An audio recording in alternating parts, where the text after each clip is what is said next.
Welcome to Leading for Life Stories Season 4. I'm Bob Judson. I'm the host for this podcast, and thank you very, very much indeed for joining me.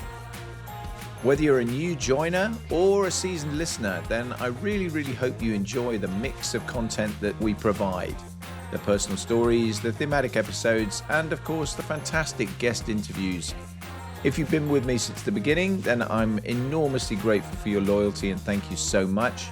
If you're relatively new to the show, then I really hope you like it, and I hope you find all of it interesting and some of it hopefully useful to you. Please subscribe on whichever channel it is you're using, whether it's YouTube, whether it's a podcast platform. That really helps us boost the show and get it over the hills on the algorithms. So if you can do that for me, I would be enormously grateful. But without further ado, let's go. Welcome back, everybody. This week, my guest is Ross Barnes. Ross is an absolute expert in agentic AI. And given that pretty much every conversation I have with anybody these days talks about AI, then I think this is a particularly pertinent time to have this one, because agentic AI is kind of the next step on from the one that people are most familiar with now, where they're working with ChatGPT or Claude or one of the other large language models, and they're using it very expansively and increasingly so in business and in personal lives. But agentic AI is a whole next step, and I'm not going to talk about it on the intro because I'm going to let Ross talk about it in more detail, and he does that very eloquently. He is steeped in it. He has a real level of expertise. He's also fascinating because he's neurodiverse. And he's a neurodiversity coach. He's an absolute expert in all things neurodiversity because of his own. And bringing that into play and talking more about that and what that's meant for him, but also what he does for other people, is something else we talk about quite a lot. So it's a great conversation, and in all sorts of ways, I think a really, really useful conversation, and I hope you enjoy it. Off we go. Ross, welcome to Leading for Life Stories. How great to have you on the show. Thank you very much indeed for joining. Delighted to be with you and looking forward to what I think will be a fun conversation. Well, Bob, thanks for having me. Absolutely delighted to be here. Long-term admirer of the podcast, so I'm really honoured to be here. Oh, that's really kind. Thank you very much. I mean, just to kind of jump straight into it, it's perfect having you now, really, because you're steeped in the world of technology. You've had a lot of fascinating technology roles. And just to kick us off and kind of set that scene a bit, just tell us the story about your journey so far. Yeah, such an interesting question. I think I've always been a technologist since a child. I remember having a Commodore 64 and programming and working and just being obsessed with the possibilities of technology. But I think I've always been a industrialist. Not a great thinker and speculator, but more a person that works, with their hands and with their mind to make things happen. And that led me into the world of digital and into the world of advertising, where I was global CTO for a very large agency group within the WPP holding company, which was a great job. Grew that company from 15 people to 1,500 over 10 years. Wow. And then in the advent of AI and WPP successfully taking over all of our company, I exited that business and started my own consultancy, or my own agency called the Galahad Group. And we are called the Galahad Group because Galahad gives the perfect answer when on the search for the Holy Grail. And that's what we're always looking for. And we help our clients with training in artificial intelligence, and we specialize in AI. We help build products and build platforms for clients. And we also provide private lessons to C-suite individuals to get the most out of the tech they've already got. And for me, with the art of the possible, it's just the perfect space for me to be, because I'm always expanding my knowledge every day. Every day's a school day, Bob.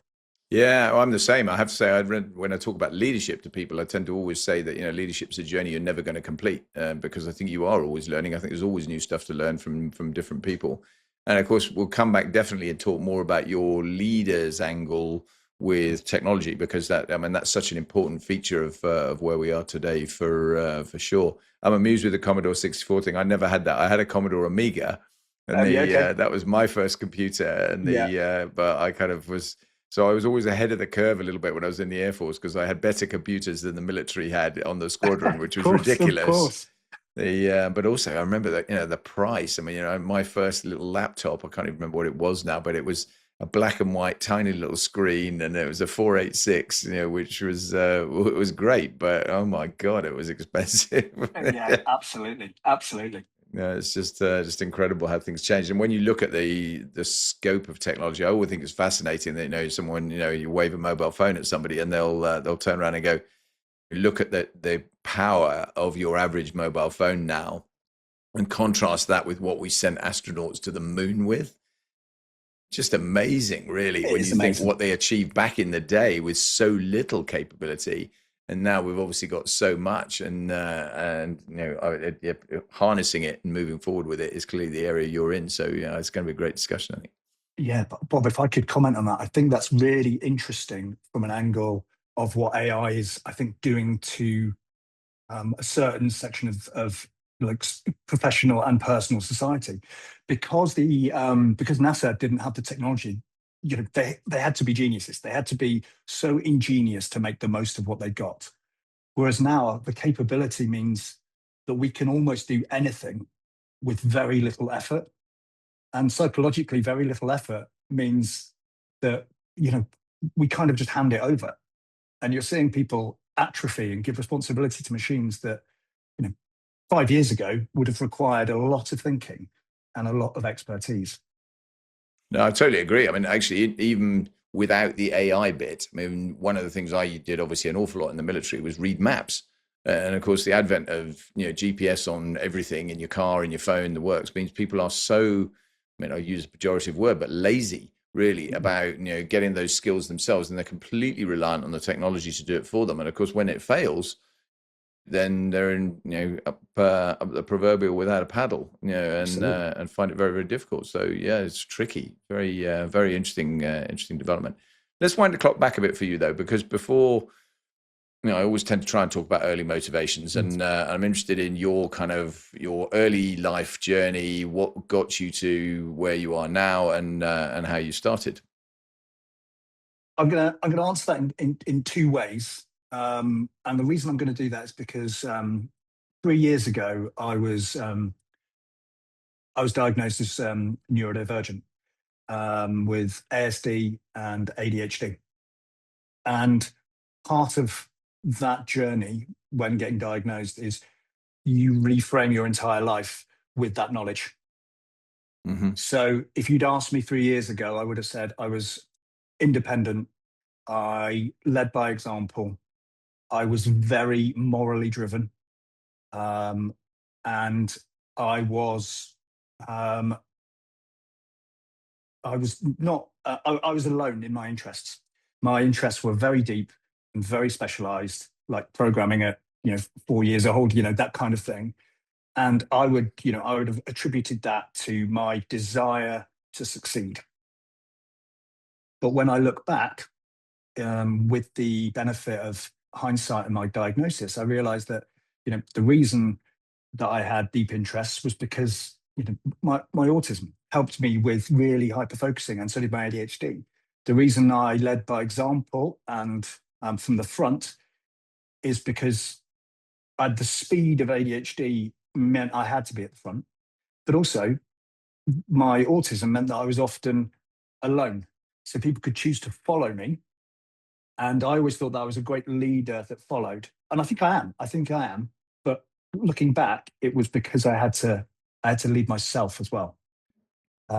So I think, yeah, that has led me to be very, very deeply invested in the things that I'm deeply invested in, but also with a very, very deep empathy for people and teams, because I wasn't born with the instinctive understanding of human behavior. I've had to observe and build a catalog of things that I can then apply. And I actually have to do that mentally, and say that person is reacting that way. What could that possibly be?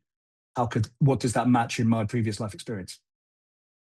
Does that make sense? It does make sense. It's really interesting, and I mean, thank you for being so kind of open about it. I think Well, no, I'm interested on a couple of levels, really. What was it like to get that kind of diagnosis? Was it a real surprise, or were you kind of thinking, I must be a bit different, therefore, there's probably something here, or how did that all play out?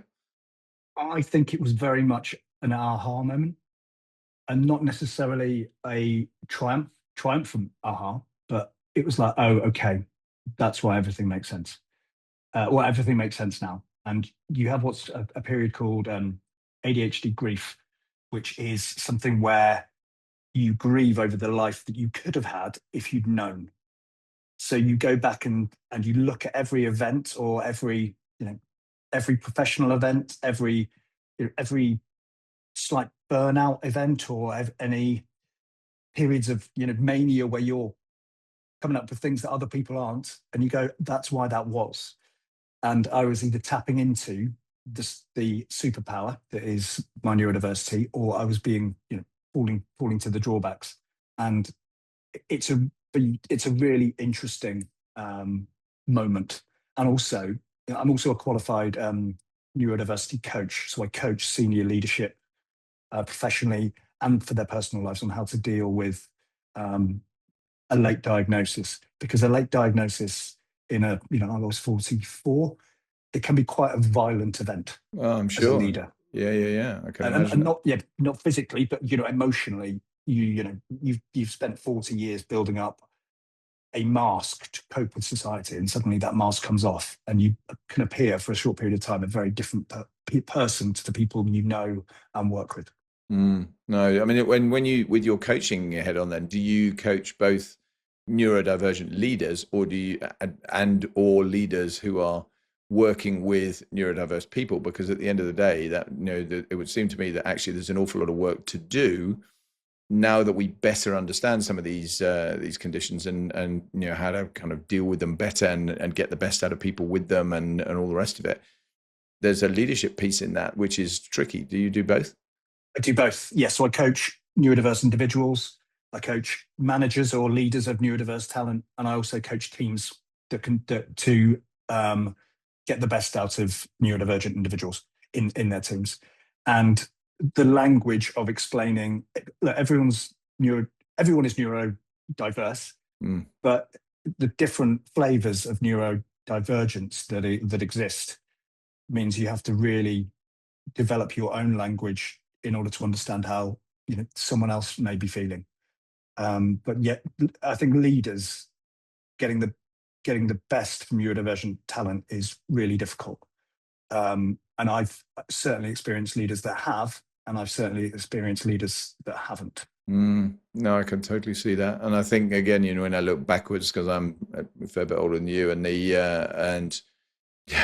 no, zero understanding of this, zero kind of acknowledgement of it, really not that long ago, and therefore, for an awful lot of people, that must have been just terribly difficult, because clearly it's not a new thing. I mean, there've been people with who've been neurodiverse for a very long time. Absolutely. But yeah, really, really, really interesting. I mean, maybe we'll come back to that in a while in terms of some of the stuff you do as well. But um, I want to start out in the AI space, because I mean, your focus is, you described yourself as an industrialist. Your focus is industrialization of AI Mm. within companies.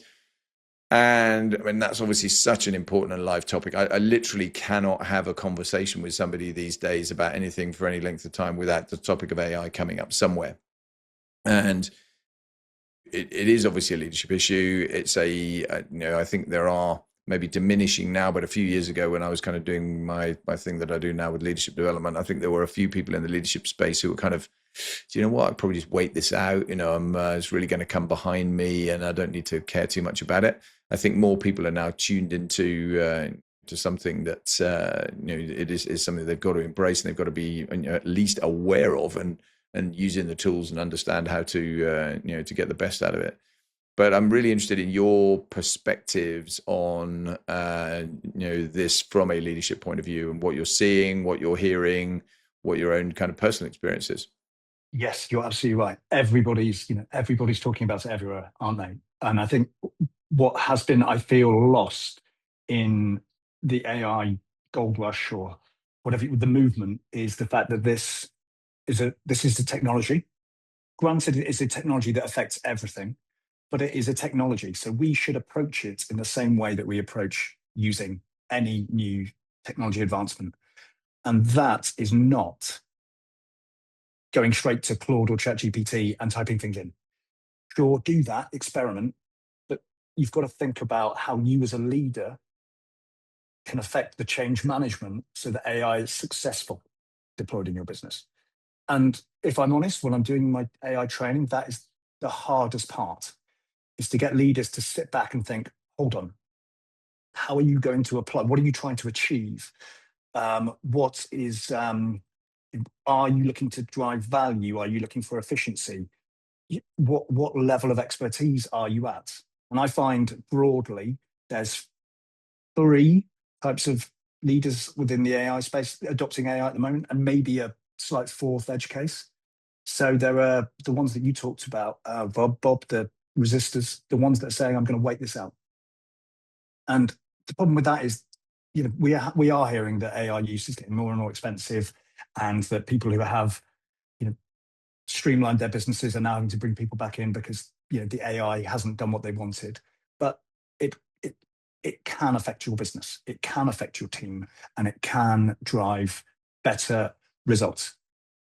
And if you're not doing it, somebody else is. And I don't just mean your competitors, I also mean other people within your organization.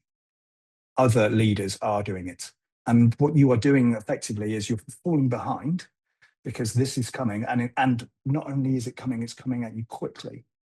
And meaning that the longer you take, the further behind you are going to be. And it is compounding. So to give an example of that, I work with a large European gaming organization, and their engineering team is fantastic. They've started using Claude Enterprise, and they are coding so much more than they ever have. So, they start bringing Claude Enterprise, they ship 10 times more products. And this is, made up numbers, but it's a scale thing. 10 times more features in a week than they have ever done. Now, they're in a highly regulated industry, right? So every feature that they want to put on their platform to their customers needs to be signed off by legal. Legal don't use AI because typically lawyers say AI is not for us. And so in week 1, they got 10 more things to sign off with the same team. Yeah, no time. Yeah. No time. But the engineering team in week 2, 10x their output from week 1. So they said 100 times more features. And the legal team is just snowballed, but that is only compounding. So if someone in your org is using AI, you are going to become a bottleneck. So you've kind of got to get on board. That's a really great example. I love that. I mean, it's just, and so when you think about it, it's so obvious that you're going to have exactly that. If you've got those kind of, we don't do that, we don't do it that way, well, fine, but you're now holding up the whole process for everything else that we're doing. I mean, it's very interesting because I do think, I welcome your view on this, a lot of the organizations I work with talk about, and including people I talk to on the podcast, actually, a lot of the time, they'll talk about, and it's accelerator, it's going to improve what we do. And I'm sure that's absolutely true. I've got no dispute with that at all. But I do think in a corporate environment, there's also needs to be some level of realism, which some people have, and some people are much more open about than others, that it's about money and bottom line. And, so if you can turn around and save money by doing stuff that automates your processes, then of course it's going to have a significant impact on your workforce. And I think there is a knock-on, we'll maybe get to the more extreme ends in a second, but there's a knock-on societally into this that I don't think governments in particular are very well tuned into yet, because the reality is this is most definitely going to, probably significantly reduce work opportunities and or get rid of jobs that already exist in a number of organizations, isn't it? I think I'm going to answer that carefully, because I don't think it's get rid. I think it's redeploy. I think no doubt organizations will get slimmer, no doubt. But I think new types of talent will start to emerge. And I think the government's a really interesting one, because part of and I'll just touch on neurodiversity for a second. Part of the reason that people are starting to talk about a lot more people getting diagnosed with ADHD, and a lot more people getting benefits or PIP due to more conditions, is because those people are using AI for the applications. Those people are using AI to get the diagnosis. Those people are using information to create more information. And that is an adversarial process, but it's one where now that is going to put more pressure on the government. And that's why I think the government are getting a lot more applications to complex tenders, because AI is able to reduce that complex tender to something quite simple and then make it as complex as required at the other end. So it's going to require a different type of individual that is able to think of, this is the third type of leader, is to not think about what AI can replace, but what AI can augment. So what can you do that you couldn't before? Not what do you do, what can AI help you do that you do now? It is about augmenting and improving and extending, because the second type of leader is the passenger, and that's the person that just hands things over to AI and keeps things the same. And those people are atrophying their knowledge, they're losing skills. There's a basic psychological concept called transactive memory between humans, where humans share memory and forget things. Like, for example, if your wife knows everybody's birthday, I don't, because I don't need to. My brain gets rid of that. And that also happens with skills. It's a terrible example, but I think it's no, it's not. Kind of It's entirely, because I can absolutely relate to that, because my wife's exactly like that. She says, "What do you mean you can't remember this?" And I go, "Well, I just don't. It's gone." Bob, Yeah, no, I Bob, it's completely. transactive memory. It's not Yeah. you being lazy. But if we're handing everything over to ChatGPT, you are starting to lose those skills and that knowledge. You're hollowing yourself out. You're hollowing your teams out, so that if something goes slightly wrong or slightly awry, you don't know how to fix it to your maps thing. So the one you want to be is the architect, the one that uses AI to make things better, to extend, to deploy. And those types of thinkers and leaders are going to be the ones that succeed. And if you're not one of those, it's time to start learning how to be one.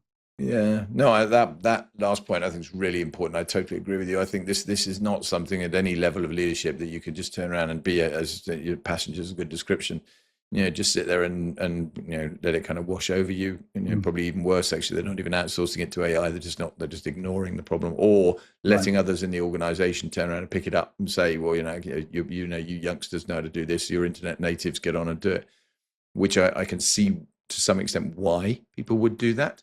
It's a bit like when the actual, the internet itself came in and, was a completely new thing. And I can remember that, pre-mobile phones and all that sort of stuff. It was, for a lot of older generation people, this was kind of a massive jump too far. Was this email thing and online banking and whereas I think this is, the pace of it feels to me completely different to all of that. This is now every week almost.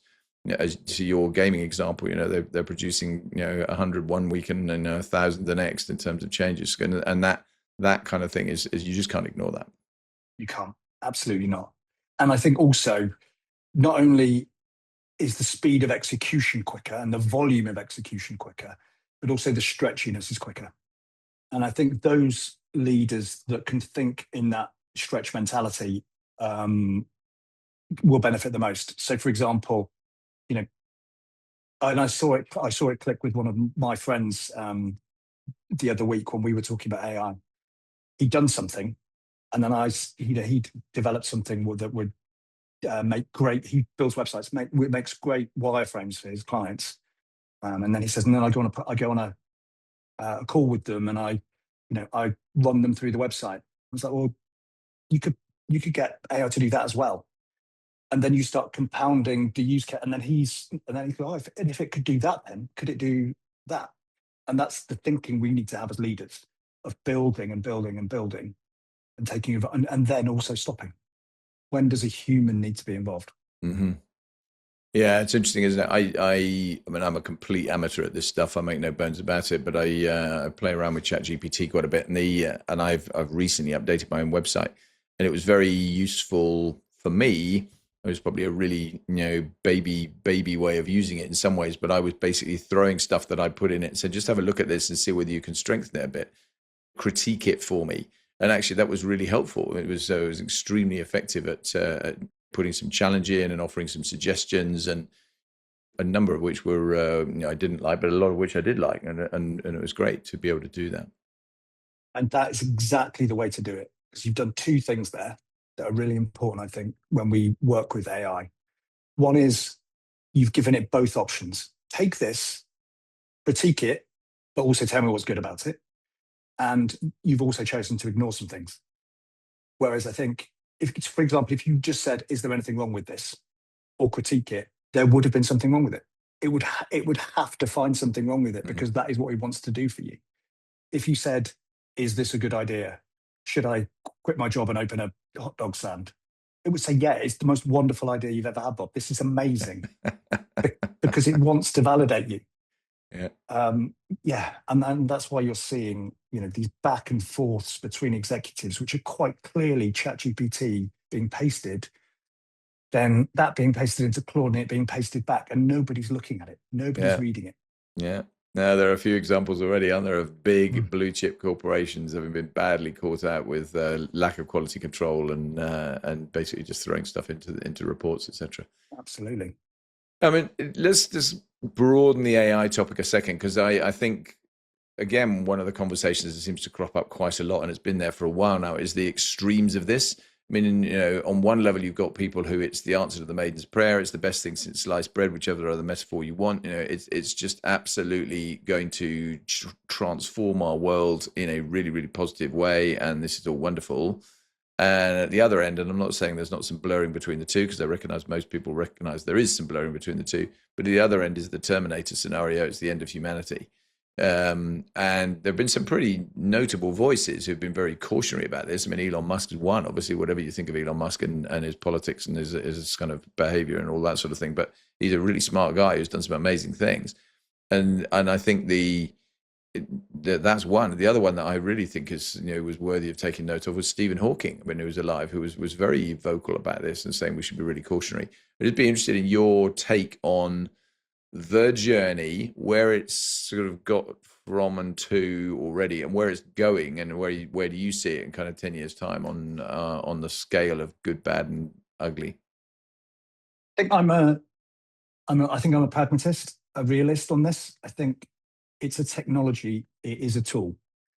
Any technology, any tool can be used for good or evil, to a blanket term. And I think that is a potential for it as it stands now. There are two things that worry me. One is the one that worries everybody, which is artificial general intelligence, or AGI, when it becomes aware and when it works by itself and makes decisions. There's a paperclip. Have you heard of the paperclip paradox? No, go on. The paperclip paradox is a paradox that says, if you get to an artificial general intelligence, that any question you ask it will naturally end with the answer being "kill all humans." Because, so this sounds really dramatic, because if you were to ask an artificial intelligence that knew everything and could do everything to make more paperclips, it would eventually get to a point where I've not got enough space to store my paperclips. People live here where I want to mine for metal, and all these decisions that would be, okay, so if I want as many paperclips as possible, which is what my user has told me, we need to get rid of everybody. That's just a thought. That's a thought experiment. But the other thing that does worry me quite a lot, and I don't want to compare it to an arms race, but it kind of is a nation state interfering in the availability of technology, Mm-hmm. which is what happened with the Fable algorithm in Mm-hmm. the United States, meaning that now a a nation has laid claim to um, a globally available technology and said, we control when this is available. And that is worrying, because that will increase our desire to move towards more powerful models by nation states, so they can become, it will increase adversarial AI development. Yeah, I mean, speaking as a former military guy, of course, I'm pretty much anything you ever talk about in this space, those who will be looking to defend and or attack will be looking at where are the defense and attack vectors that we need to be looking at. So, and I think the other dimension of that is, of course, crime, where, one of the things, sadly, and you see this all too often with what we've already got, that organized crime particularly is incredibly efficient at being ahead of the power curve, being ahead of law enforcement. I mean, you see it with obviously hackers and exploiting vulnerabilities in software, et cetera, et cetera. And it's been like that for a long time. And this potentially accelerates all of that. So I do think you're right. I think there's some quite worrying prospects around all of that we need to be concerned about. And I'm not totally sure the human race is terribly good at aligning itself as a human race at the moment, if ever. And I think you're right. And also, I think there's another lens to that as well, is that the availability, because the technology it really does leap forward.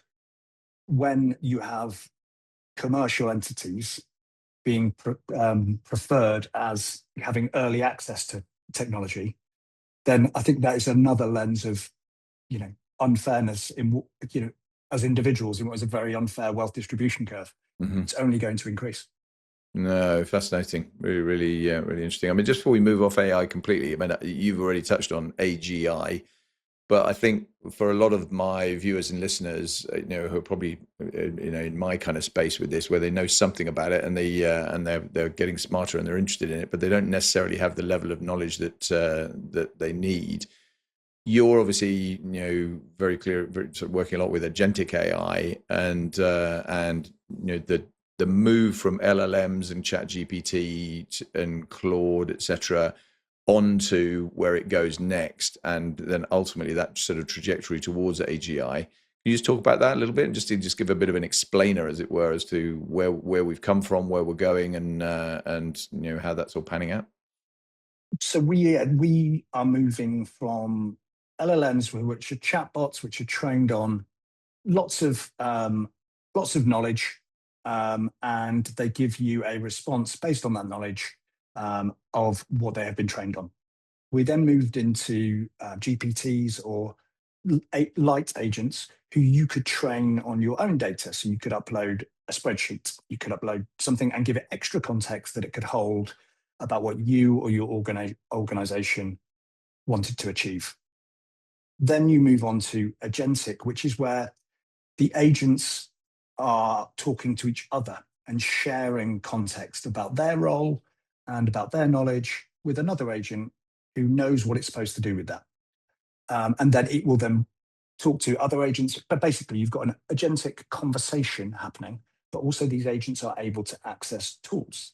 They have the ability, through what's called MCPs, or Model Context Protocol, which they know how to talk to computers. They know how to talk to 3D printers, because they've built a language with them, meaning that you could say to your Claude, I want you to design me, the World Cup trophy, and then print it on my 3D printer. And it's able to do that with this design software. It would hand that off to a 3D printer piece of software to build the model. It would then hand that off to another agent, which would give the model to the 3D printer. And that's an example, because that's what I did for my son last night.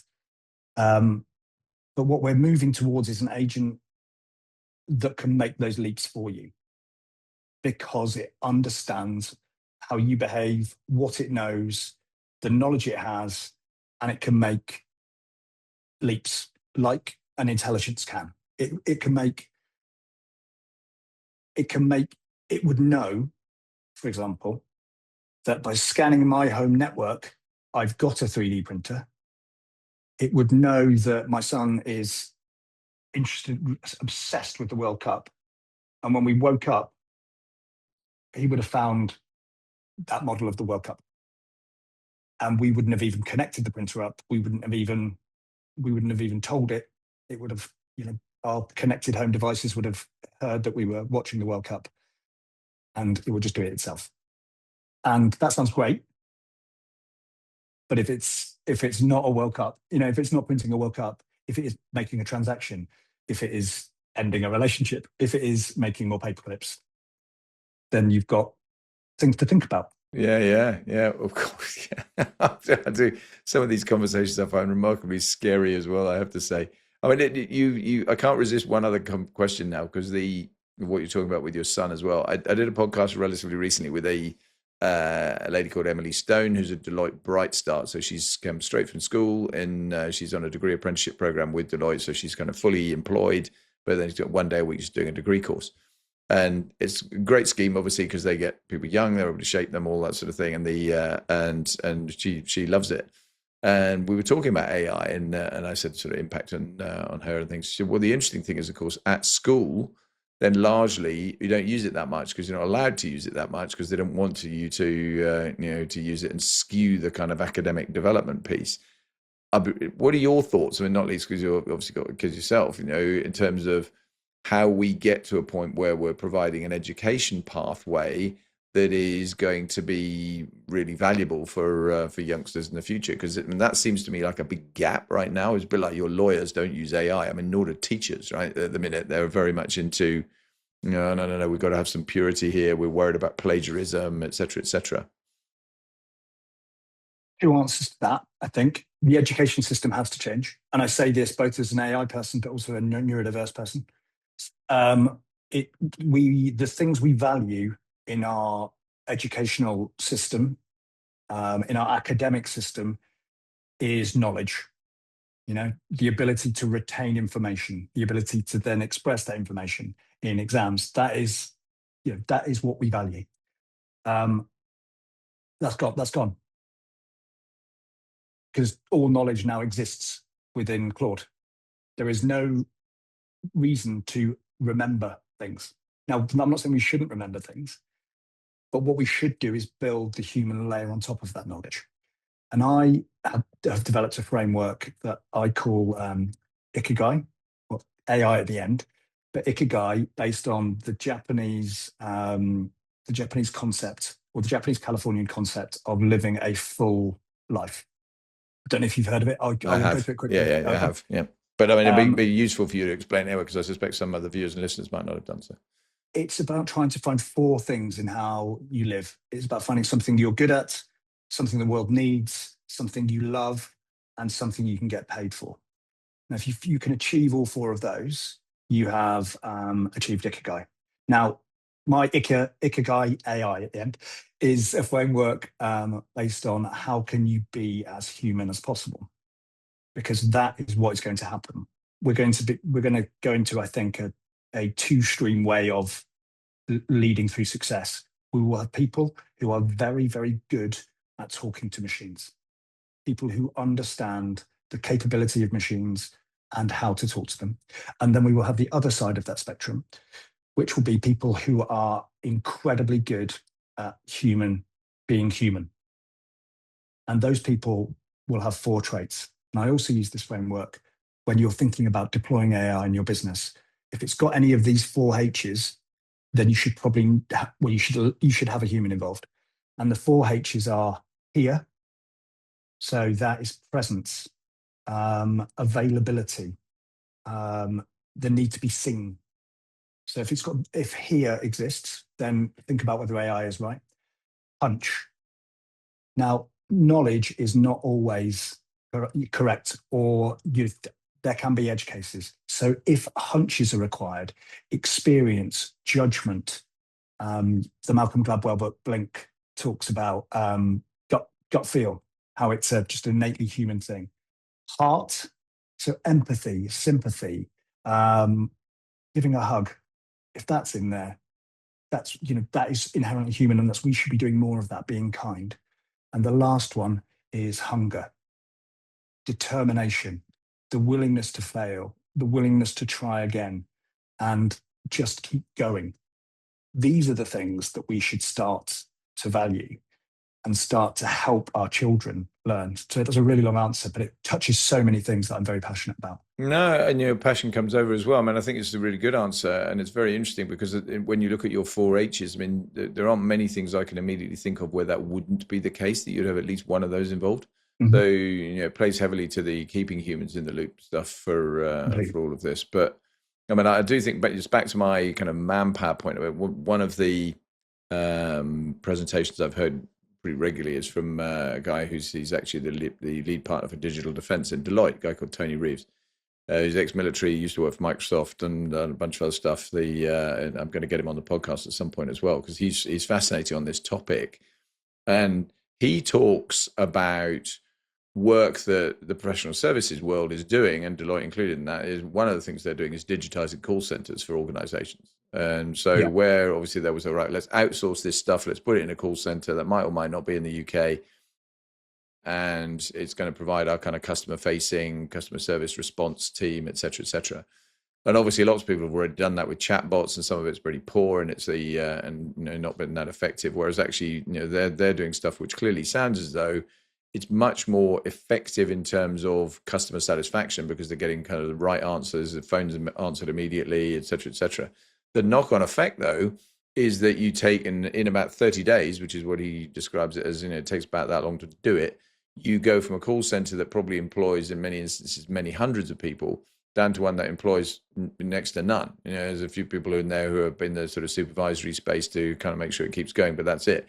And a lot of those call centers are in places that have already been through seismic shifts, so they used to be a mining town, or used to be a manufacturing town, or whatever. And so you suddenly making a lot of these people redundant.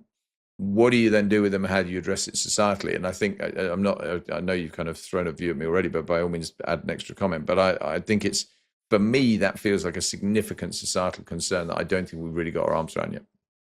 You're absolutely right. I completely agree. And that has to be looked at quite urgently. And I'd also add one extra layer onto that example, because I worked with a company who I helped put AI into their call center. But the first conversation we had is they'd started to do it, and they were in financial services, in lending, and it was recovery. And they said, well, so what we've done is we put our chatbots in, and now 90% of calls are handled via chatbot, and only 10% go through to humans. I was like, okay, that sounds on the face of it very good. Tell me about the 10%. And they're like, what we do is we flag for things that indicate that is a complex case, or this person is in serious emotional distress, or there is a potential danger to us as a company reputationally, and we hand those to humans. So I said, so you will not only have you got 10% of a team, but that team never has an easy, pleasant, and non-emotional call. That is all they get. Yeah, it's really true. Yeah, it's absolutely true. So never thought about it like that. You're right. Yeah, you're putting people, when the phone rings, they're not again. So there is no joy, even no joy in the person who has got lives, because if we're only giving humans complex things to do, then it's it can be, depending on the sector, that can be quite tough. Yeah, that's a very, very valid call, not least because one of the things I say to people all the time actually is, do stuff you enjoy. If you're not enjoying what you do, find something else to do, because life's too short for you to be sitting there kind of regretting your choices by the time you hit your 60s or beyond. So yeah, no, it's a really, really great additional point. Yeah, I mean, that goes back to our education part, doesn't it? Yeah. How to teach someone to do something they love, or find out what they love, and how to extract that out of them as an educational professional. It's so teachers are very good at it, but obviously with the constraints they have and the way they have to work, it's not necessarily their area of focus, when arguably it should be. Yeah, fascinating. Okay, great. I mean, I'm sure we'll kind of loop back into AI a little bit as we go forward. But switching back to your personal story, really, this podcast's always been all about leadership, and so I'm interested always with my guests on your personal leadership journey, what you've observed along the way, how that's changed unconsciously, consciously, in terms of your own behavior as you've grown more senior in different roles you've done, but also what you're seeing in other leaders, and not with an AI lens now, just generally about leadership and the kind of quality of leadership you see, where you think, there are good bits and bad bits, and what kind of values and tenets are really important here. What are the things that are standouts for you? I've always been very clear, and I think probably clear because I didn't have the choice to not be clear about how I lead. I lead by example. Hmm. I I always look towards the future. I'm always forward looking, and I always expect my team to come with me. And they very often do. I mean, everybody responds to different types of leadership styles, right? But I'm also very trusting of my team. And I live by the mantra of ask forgiveness rather than permission. Hmm. Because I think with the speed of things, by the time you've asked me if you can do something, there's probably something different to do. So I very much empower my teams to have the faith that I will have their back no matter what they do. I'm also, because I think I'm an empathetic leader. I think very much about the emotions of my team and the emotions that I see in my colleagues and my clients, and respond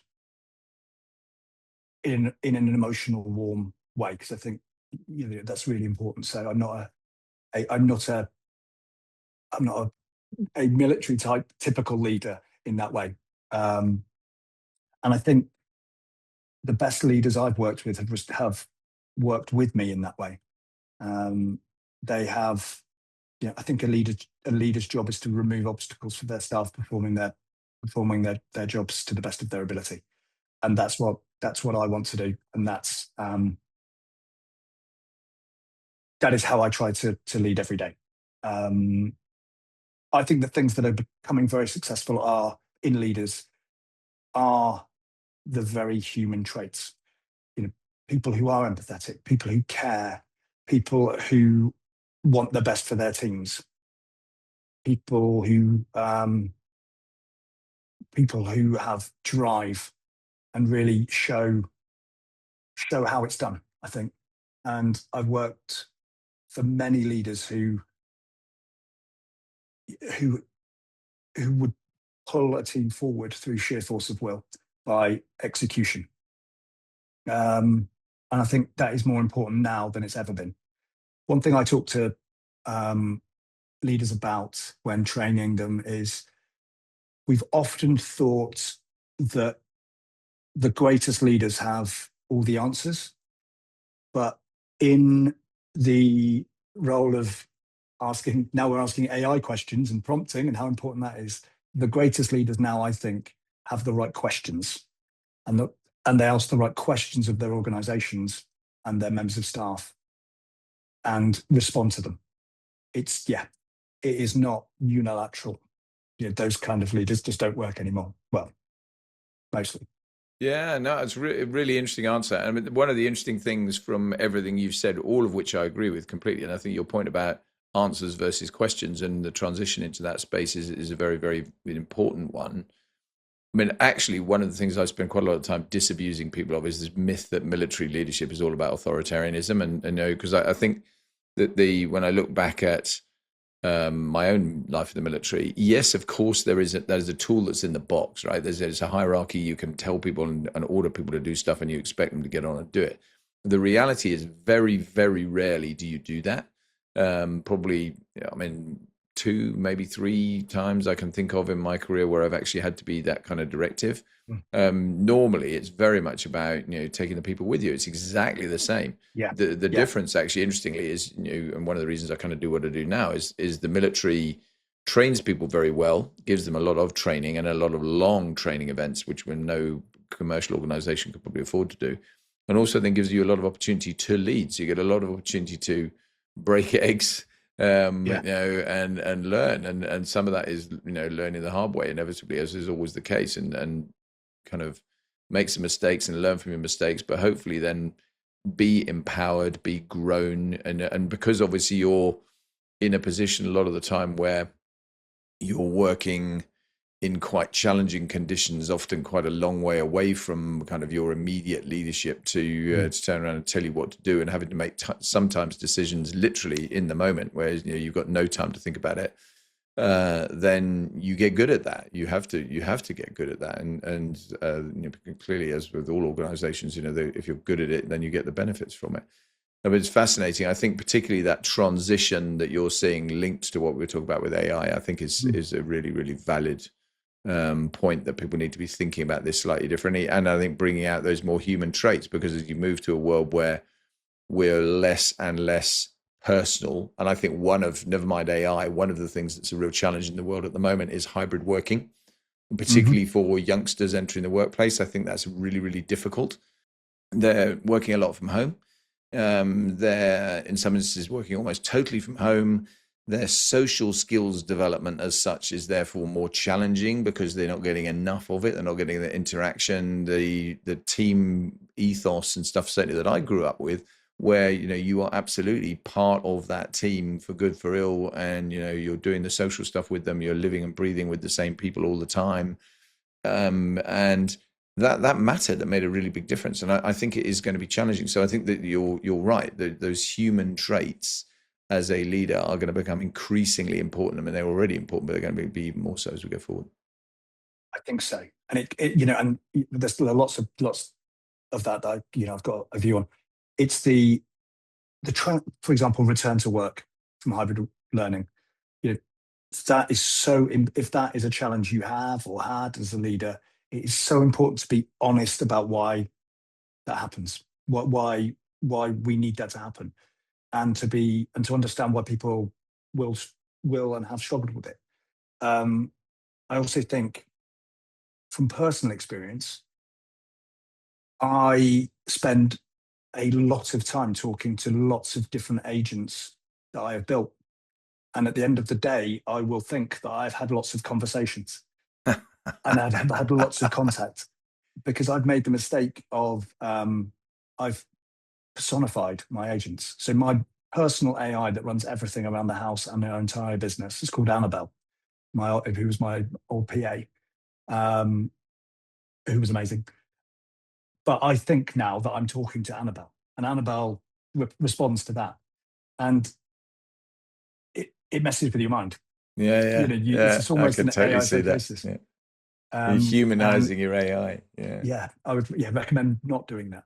And the third thing, especially around the kids, is I've got a very close friend who is a counsellor, and I'm not going to share any personal information here, but she took on a new client, and they give out a form.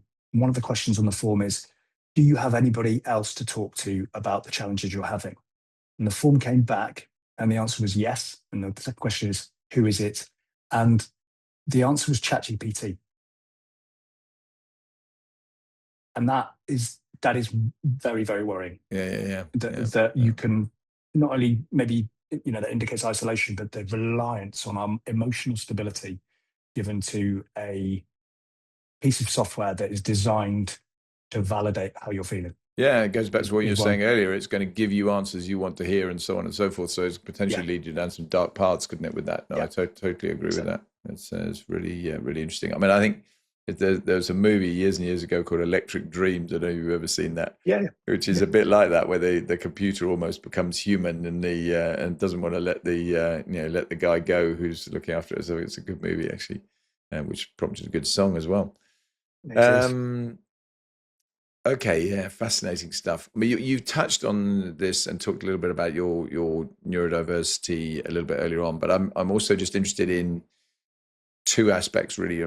One is when you look backwards, and you've already said that obviously you have to kind of reframe your whole life, having got that diagnosis 3 years ago.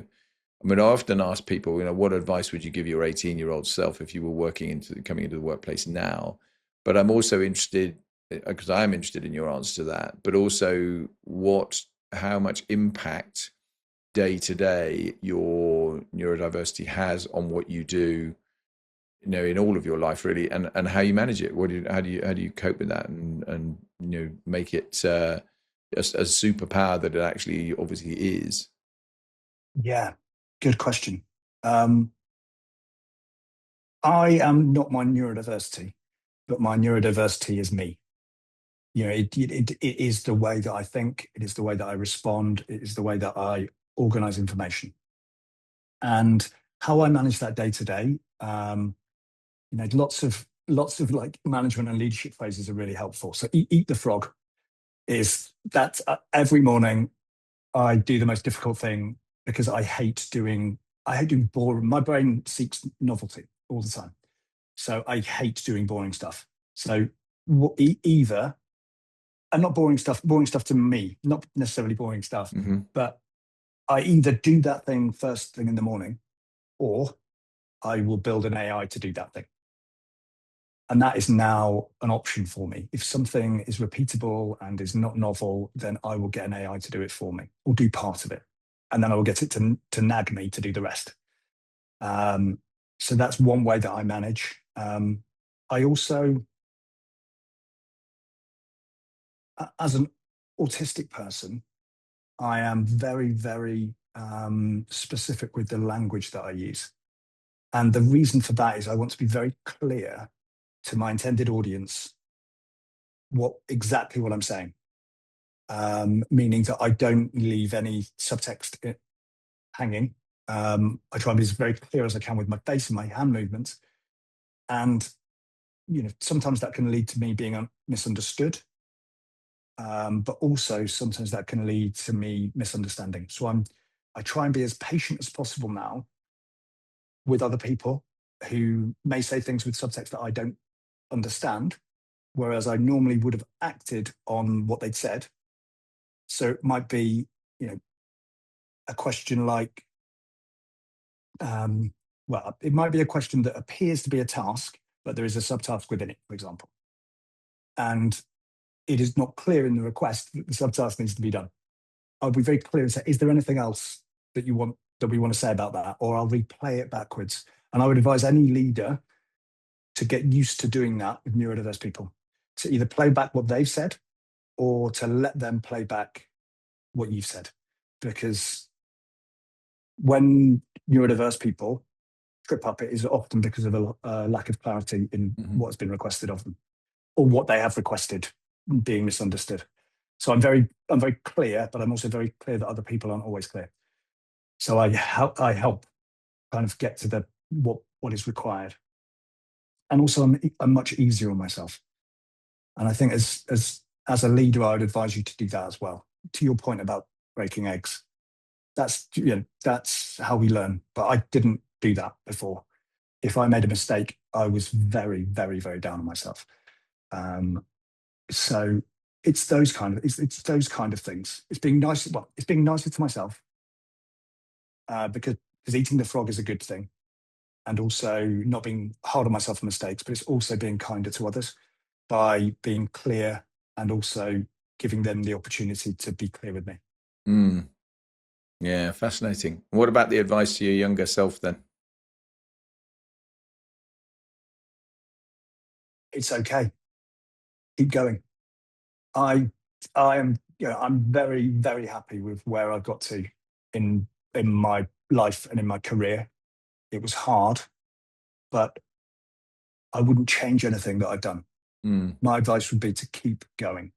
Do you think if you had known that you were ADHD and autistic when you were a teenager, would that have made much material difference to you in terms of your trajectory and where you've got to? Because you've been massively successful and continue to be so.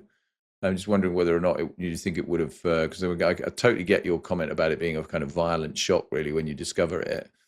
But would it have been advantageous to have an early diagnosis? I don't know. My fear is that I would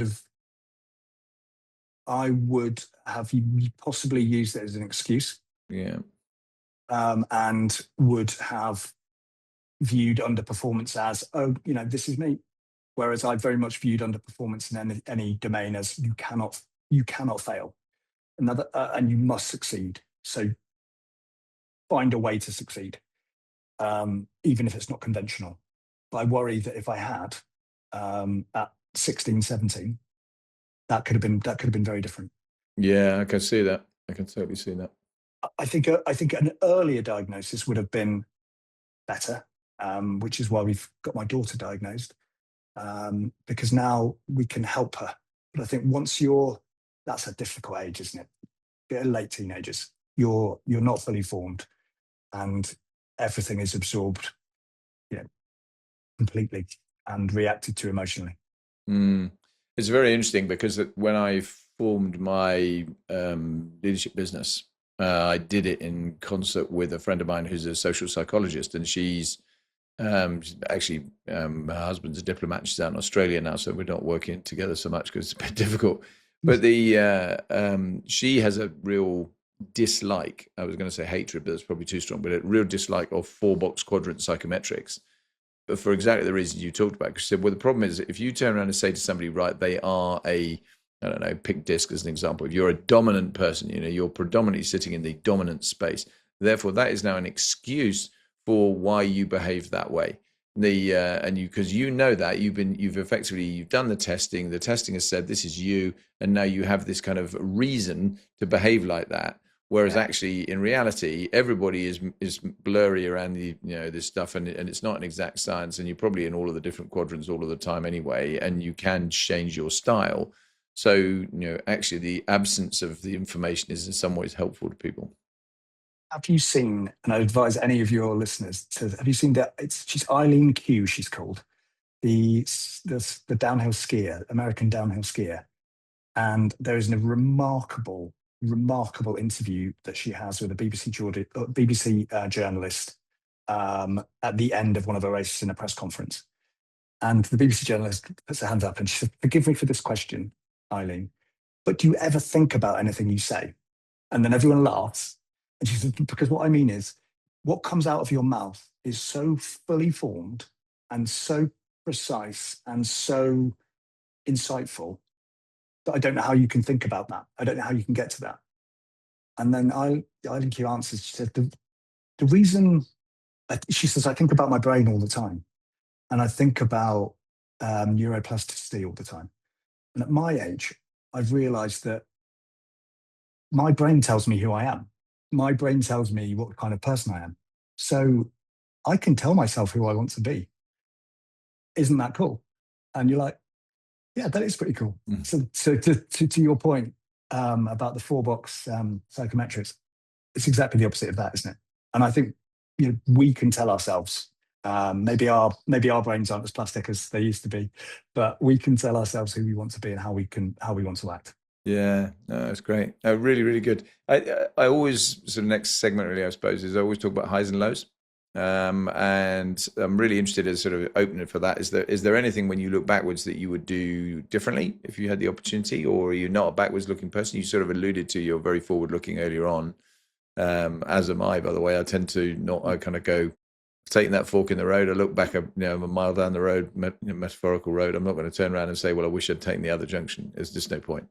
But is there anything for you that would be different if you had the chance? Is there anything for me that would be different if I had? I wish I was more honest of the impact of getting diagnosed with neurodiversity. I tried to struggle through, and I think that made me a difficult person to be around for a while.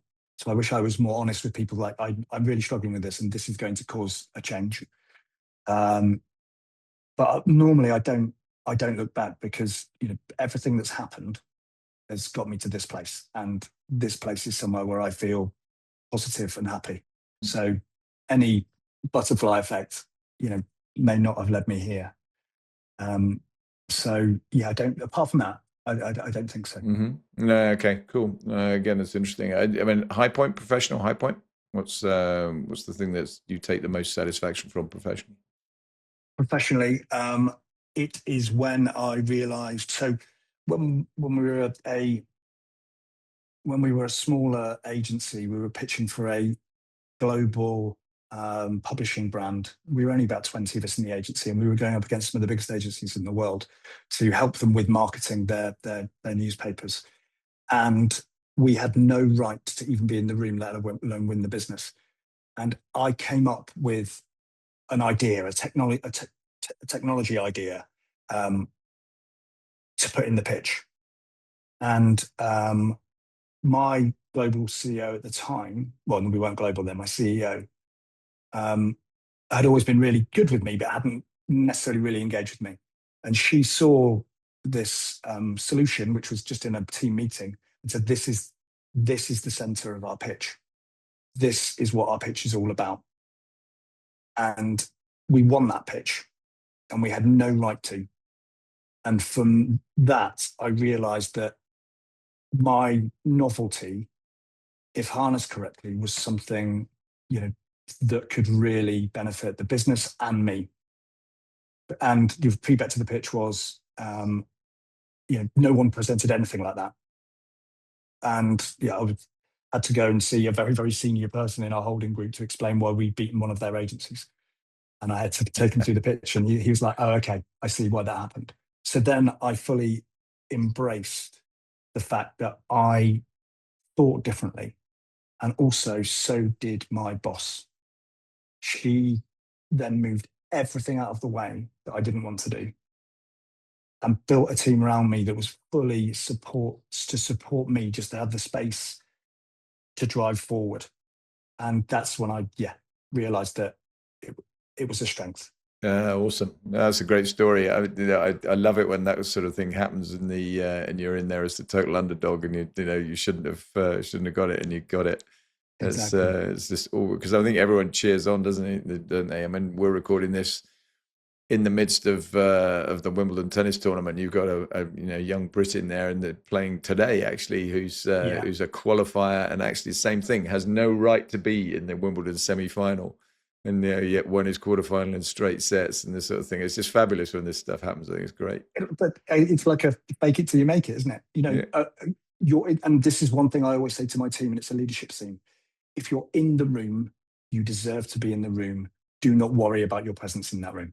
Yeah, totally. I think a lot of people, the imposter syndrome is real, though. Yeah. Oh, yeah. No, I think that's very, very real. Interestingly, I was asked a question a while ago in a session I was running, probably 30 people in the room, I suppose, by a lady who said, I do sort of suffer a bit with imposter syndrome, and I'm just wondering how, if you've got any advice as to how to deal with that. And my response was, the first thing I did was I said, right, hands up if you've ever suffered from imposter syndrome, or indeed are suffering from it currently. And of course, I put my own hand up, and along with everyone else in the room. I think there may be one or two who were kind of a bit, and then they looked around the room and they went, yeah, actually, maybe me too. and that was almost the answer to the question, because you need to worry less about this, because it's just a human thing. Everybody does it. Everybody has it at some point. If you're honest with yourself, you're definitely going to feel it. And it's and you're right. If you're at the table, you have a right to be at the table because you've earned your place. Yeah, exactly. You've fought hard to be there, but it is always great when it happens, and and you kind of shock the system a little bit. Yeah. Sadly, though, for every high, there's usually a low somewhere in the lurking in there. What's your professional low point? So I think of low points as learning events. That's a great question. So I think probably my highest professional low point was in a live pitching environment. Now, part of my neurodiversity, it craves attention. I love being on stage. I'm a part-time stand-up comedian. I do improv comedy. I love karaoke. And so for me, pitching is like performance. Like you see pitching on Dragon's Den. I'm sure your audience know what pitching is. And I was flown out to Canada to help with a pitch. And there's this thing in pitches called pitch theatre. And pitch theatre is where you do something really unexpected to grab your potential client's attention and wow them. And it's usually a bit of like amateur dramatics. And I got to Canada with the Canada team. It was a day before the pitch, and it was a convenience store company, And they had arranged a piece of theatre where the most senior member of our team, their phone would ring, and they'd pretend they were taking a call from their service, but it was being handled badly, so that they could show what we were going to do next to make it good. Little did they know that the British client who's coming to the business wanted to do a 3-minute intro to the pitch. And they had no way of communicating to the person that this person's phone was going to ring. So wait for 3 minutes. And as the CMO was talking and doing his speech, the phone rang and it kept ringing. And he had to take the call to stop it ringing. So our team interrupted the CEO of this business. We didn't win the business. And then on the flight back, I was very lucky enough to be flying business class. And the business classes have seats that face each other. Yeah, yeah. I sat down and I was like, oh God, I can't believe that went so badly. And who should sit opposite me in the seat but the client who'd been in the room? And we both went, I don't think we're going to talk on this flight, are we? No, I don't think we are. So, oh, that's great. Oh, that's just sort of like a double whammy, isn't it? It really was. It really was. Dear, oh dear. No, that's cruel. Very unlucky. I'm amused actually the stand-up comedian thing, because when I do some of the stuff I do for a living is train people around business skills stuff and a certain amount of networking, relationship, meeting handling, all that sort of stuff. And we talk about pitching when we do some of that. And we often say, you can have a humorous pitch, but don't do it unless you're a stand-up comedian, because it's so risky. If your humor can go so badly wrong that unless you're actually, you're good at it, you're going to nail it. Be really careful. I think comedy, I'd recommend any leaders to do a comedy course, because it teaches you so much about communication style and reading rooms and speaking in melody and the importance of words.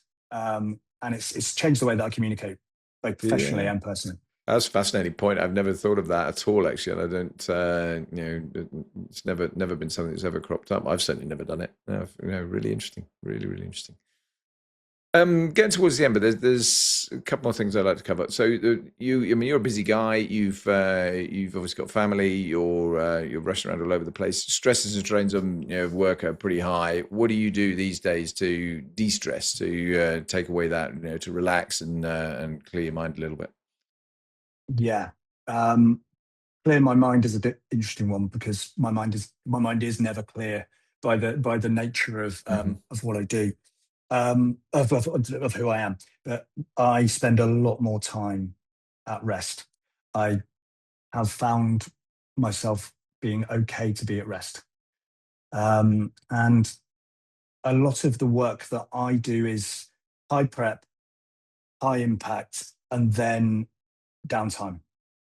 And I have made sure that I build in that downtime as part of the project, rather than moving on to the next project, to give myself no option but to rest and to not feel guilty of being at rest. And I think that has removed a lot of stress that used to manifest itself physically. So when I left my corporate agency job, I was an asthmatic, and I used to have several very bad asthmatic episodes a year, almost to the point of hospitalization. Since I've taken control of my own business and run how I want to, I'm not asthmatic anymore. Wow. Well, I mean, I am, but it feels like I'm not. It doesn't manifest itself. Yeah. And I think having my own autonomy has been really helpful. And also just being more, just get on your haunches with the kids and see things from their perspective is just, you can't beat that. Yeah, nice. I mean, there's one additional question. I normally would roll into my last two questions, but there's one I can't help but asking you now, because you sort of touched on it with if you're sort of struggling to do something that's really boring, you just build an AI to fix it. And obviously that's, that your personal life and professional life, I guess, is dominated by this. I mean, just give us, I don't know, your top two or three things you have done with AI that are going to pique people's interest that they won't have thought about? Because I mean, I bet that the vast majority of people watching or listening to this, their normal exposure is maybe going to be a bit of time on ChatGPT, getting it to write something for them or to mess around with something, or maybe create some pictures or some video, whatever it happens to be. But have you got any really good ones that you've done? Family wise, it is game shows with the kids. So we create game shows based on subjects that they're learning, but also that have game show mechanics, and that entertains us. Over every family dinner, we have a game show, where one person is the host and everybody else in the family takes part. Um, and we've got an AI that does that, and your chat GPT will be able to do that. You'll be able to say, give me a set of questions on subject X in the style of game show Y, the 1% Club, for example. On the subjects of this, the contestants are, so give the contestants names, ages, and then a little bit about them, and it can do that for you, which is lots of fun. What have I built professionally that I'm particularly pleased with? I've built an integration with my accounting software, because that is the hardest. Accounting, and I'm not a commercial person. I have to find people to help me with that. So I'm with you there. It reads every invoice, takes out all the pertinent information, and then puts every invoice in and out, and then puts that directly into the accounting software, which is very useful. I'm sure there is something better. Annabelle, who is my central AI, she has a number of different machines and computers she talks to that are integrated to certain systems, which means that if she hears me having a conversation about a meeting that I am having, she will schedule that meeting because she's integrated with my calendar. She has got a database of all of my contacts and what she knows about them. So it will pull pre-prep of the meeting, my relationship with the person, how any previous interactions have gone, and how I should script that meeting. And she'll do that before the meeting. And that's just happening in the background, kind of automatically. You just got that running automatically. That's very clever. It really helps, and it does that socially as well. It is like, you are going to this party. The likely attendees of this party are going to be X, Y, Z. Their children are called. So in the cab on the way there, you can go, right, good. And and they're like, you're much more social now, and it's like, well, I've kind of, a computer's made me more social. Yeah, you've got me at hello, as it were, with that. My God, yeah, that's really clever. That's very very impressive. I mean, on the flip side of that, though, do you not worry about it's kind of listening to you all the time, and therefore I suppose you can turn it off, but is there a counter to that? I've got a lot of guardrails in place that ensure that it doesn't reveal anything sensitive. It doesn't. It knows what it's allowed to do and what it's not allowed to do, and it knows what it's allowed to do automatically, and it knows what it's allowed to do if I say yes. So, but that takes time, and frankly, that takes mistakes.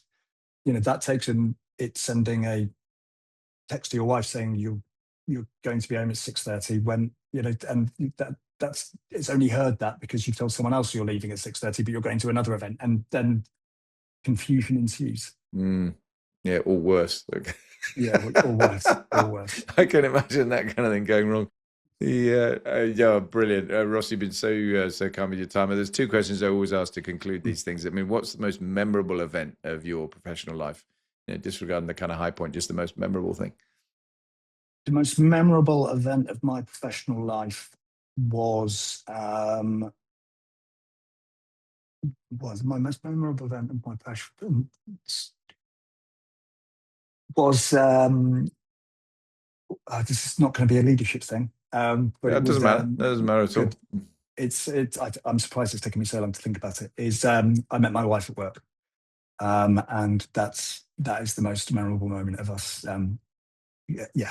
Working together, getting married, and having kids, all while we work together. don't know if there's many couples that could do that. Yeah, no, that's a good connection. It's interesting, isn't it, how often that is the story, though, that people do meet their life partners in work settings of some form or another. So no, good for you. That's great. What about the final one then, which is, what's the most difficult question you've ever been asked? The most difficult question I've ever been asked by a client. It was the question was, but how are you going to convince me that you have the teeth to do that? And the context of the question was, they were, I think, late on a very large invoice. And we said that if they didn't pay, I said, and again, not commercial, I don't know why they said me, and I'm not an account person either. I said, if we don't get this invoice within, X, Y, Z, if you don't pay this, we're going to pull our services, and we're going to pull the service, and we're going to alert other suppliers that you are not paying well. And he looked at me and goes, how are you going to convince me that you've got the teeth to do that? And then I realized we were a small supplier, and I felt small in the room. And it was a question I was not prepared to answer. Not as in I hadn't prepared to answer that. It was a very difficult moment. Yeah, I can imagine that would be tricky. I mean, interestingly, though, in the world where particularly where you're well plugged in with tools into people's software and all the rest of it, I can imagine that turning some of those off might actually not be that helpful to organizations. So, well, absolutely. Yeah, absolutely. Brilliant. What a great discussion. I knew it was going to be a fascinating conversation. I think that it's, as we talked up front, it's such a topical area. There's so much going on. You've been really, really clear, and you've been very, open in terms of the personal stuff as well. And I'm very grateful to you for that, because I think there's so much in there for people to take. Wonderful to hear from you. I'll put your kind of links in the show notes and stuff. But how do people get hold of you if they want to get hold of you for anything on your consulting side? Yeah, our website's galahadgroup.co.uk. It's where we detail our consulting, our training, and our platform build. So go there, and I'm on linkedin.com/Ross Barnes. It's where I am. Brilliant. Ross, thank you very much indeed. All the very best. Best luck to you. Thanks, Bob. Pleasure. Take care. Bye-bye.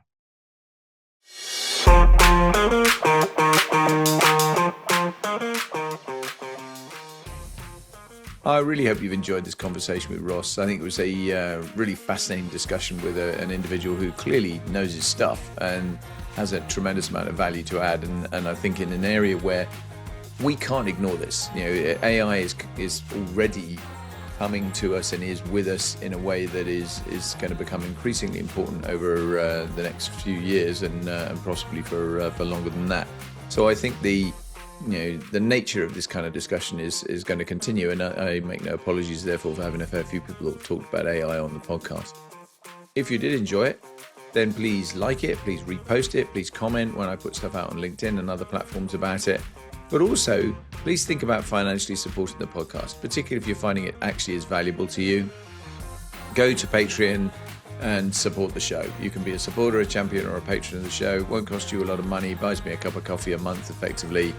And that's a big deal. That makes a really big difference in terms of keeping the podcast viable, making my time justifiable, etc., etc. So please think about doing that. If you can support, I would be really, really grateful. As a minimum, think about please following on whatever platform you're listening on. If you're watching on YouTube, please make sure you subscribe. The more subscribers I get, the better off I'll be from that point of view.